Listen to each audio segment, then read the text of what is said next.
Hello everyone and welcome back. Today we're diving into an essential aspect of a vehicle maintenance, the oil change. You might wonder why this mundane task is so critical. Well, let me tell you. Regular oil changes are the lifeblood of your engine. They keep all the moving parts lubricated with reduced friction and prevent excess wear and tear. This in turn helps maintain optimal engine performance and prolongs the lifespan of your vehicle. So stick around as we walk you through a step-by-step process of performing an oil change. Ensure your engine stays healthy and happy for miles to come. Let's get started. The basic components that you're going to need to perform an oil change on your vehicle will be at least a general toolbox with wrenches and ratchets, a drip pan, oil and oil filter, funnel, gloves, oil filter wrench, shop towels, or rags. Lift the vehicle using ramps or a jack and jack stands. Ensure it is secured. Park your vehicle on a level surface and engage the parking brake. This is on the driver's side of the vehicle. We're going to come down here. We're going to pop the hood. We're going to open the hood. There's a little lever right here. You just got to pull back. Pull back this lever and lift up. Today we're working on a 2016 Chevy Silverado 1500. Got a 5.3 liter engine in it. Open the hood and locate the oil filler cap. You need to locate the oil filler cap, which is located on the left side of the engine block, and it even tells you what kind of oil is recommended for this vehicle. 0W20. Remove filler cap, place to the side. Located next to the filler cap is the oil dipstick. Now we're going to go underneath to get the vehicle ready to drain the oil. Okay, now that we are underneath the vehicle, you're going to locate the oil drain plug, which is this one right here. It's located on the bottom of the oil pan. Right next to it is the oil filter, which is this one right here. Now, oil filters vary from location to location depending on the make and model of your vehicle. Refer to your owner's manual, look on the internet to find out where your oil filter is located. This one just happens to be conveniently located next to our oil drain plug. Now that we know what the two components we're looking for, we're going to get started. First, we're going to set up our oil drain pan underneath our oil drain plug so we can capture all the old oil. Okay, now that we are under the vehicle, we're locating the oil pan and the oil filter. Our oil drain bolt is located right here on the oil pan, and conveniently for us, so is the oil filter, located right next to it. So we're going to place our oil pan underneath our oil drain pan underneath the oil pan and the drain bolt so we can capture all the oil that comes out. We're using a 15 mil box end wrench to undo the oil bolt. Now now that is loosened, we will drain all the oil out. Let all the oil drain out into the pan.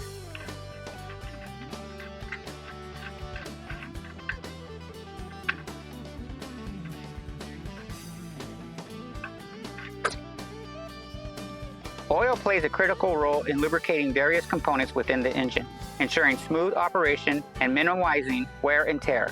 Here are some of the key parts that oil lubricates in an engine. Oils lubricate the pistons as they move up and down within the cylinders, reducing friction against the cylinder walls. Oil helps lubricate the piston rings, which form a seal between the piston and the cylinder walls, preventing combustion gases from leaking into the crankcase. Oil coats the cylinder walls to reduce friction and wear as the pistons move. Oil lubricates the connecting rod bearings, which connect the piston to the crankshaft, reducing friction and allowing smooth movement. Oil lubricates the crankshaft, which converts the up and down motion of the pistons into rotational motion, powering the vehicle. Oil lubricates the valve stems, the valve guides, and other components of the vehicle valve trim, allowing the valves to operate and close smoothly. Overall, oil lubricates virtually every moving part within an engine, helping to reduce friction, dissipate heat, and protect against wear and tear, ultimately ensuring optimal performance and longevity.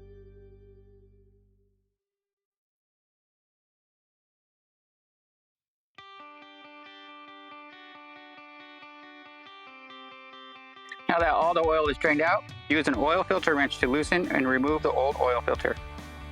Improper oil change intervals can lead to the buildup of sludge within an engine, causing various issues and potentially damaging components. Here's an example of how this occurs. When oil change intervals are stretched beyond the manufacturer's recommendation, the oil becomes contaminated with dirt, debris, and combustion byproducts. Over time, this contamination accumulates, degrading the oil's effectiveness. Loss of lubrication. As the oil becomes contaminated, its lubrication properties diminish. Without proper lubrication, metal components within the engine, such as the pistons, bearings, and crankshafts, are more susceptible to friction and wear. As sludge accumulates, it can clog oil passages and restrict the flow of oil throughout the engine. This impedes the lubrication of critical components and can lead to increased friction, overheating, and premature wear. Repairing engine damage caused by sludge buildup can be expensive and time-consuming. In several cases, it may require engine disassembling, cleaning, and replacement of damaged parts, leading to significant repair bills.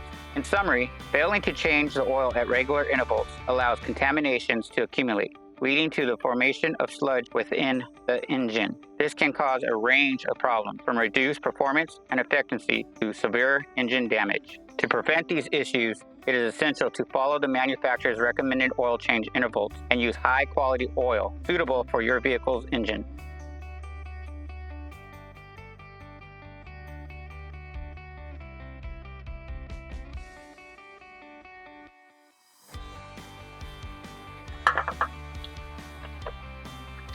Just place your oil filter down into the oil drain pan and let it drain out.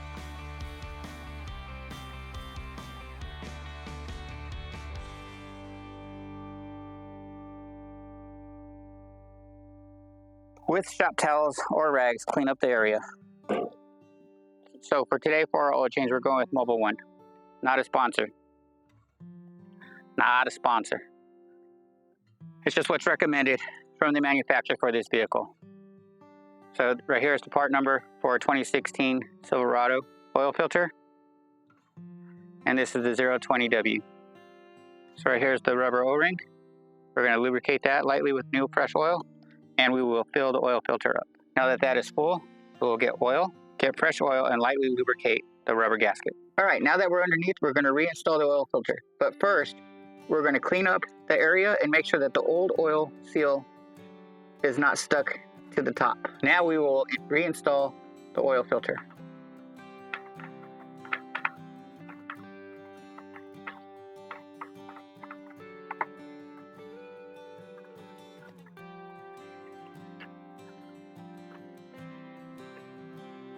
Once you get the oil filter all the way to the top, go 1/4 turn by hand. Do not use a oil filter wrench or anything to tighten this. You just turn it by hand. Hand tighten is all you need. So it's all the way to the top now. Now we're going to go 1/4 inch turn from there. Right there. And that's all that's to it, to put an oil filter in. Now we're going to clean up around the oil drain plug, and then we're going to reinstall the drain plug. Right here is where the oil drain plug goes. We're going to reinstall it now. You want to make sure that when you install this, that you can install it by hand, and then it goes in smoothly. You do not want to cross thread that bolt. Clean it off one more time. Make sure it's all the way hand tightened first. Get your box and wrench and retighten the bolt. Once you have it good and snug, just move it 1/4 inch from there. All right, now we have the drain plug reinstalled and the new oil filter put on. We're going to go back up topside, and we're going to put a funnel in and add oil to this. Okay, now that we got our funnel, we're going to insert it into the oil filler hole.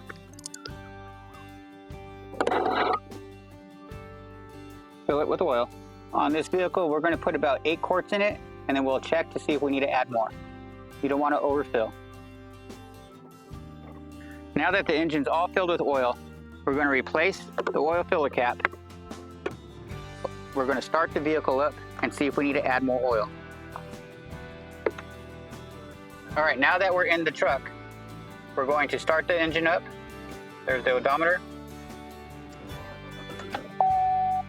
We're going to let it run for a few seconds, and then we'll go back out and check the oil. All right, we're going to check the oil level now that we've started the vehicle and it's sitting for a couple minutes. We're going to see how it is. We're going to pull it out. We're going to clean it off, and then we're going to insert it back in. And then this time we're going to read it after we pull it back out. And as you can see, we're to the second dot in between the hash marks. Okay, now that we're back inside the truck, we're going to reset the oil indicator. Our oil life is at 20%. There you go, all reset.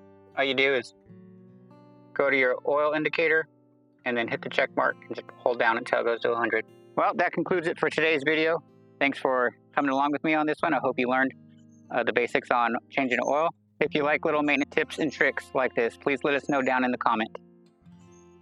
Remember to like and subscribe, and we'll see you on the next one. Thanks for watching.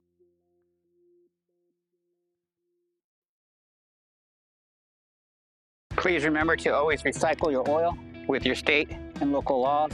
What we do here is we take the old oil jugs and we just take the oil drip pan and we just fill them back up. So this way we could take it to our local parts store where they will recycle it for us. Remember to always recycle and don't just throw down a drain. Help do our part to keep the environment clean as possible.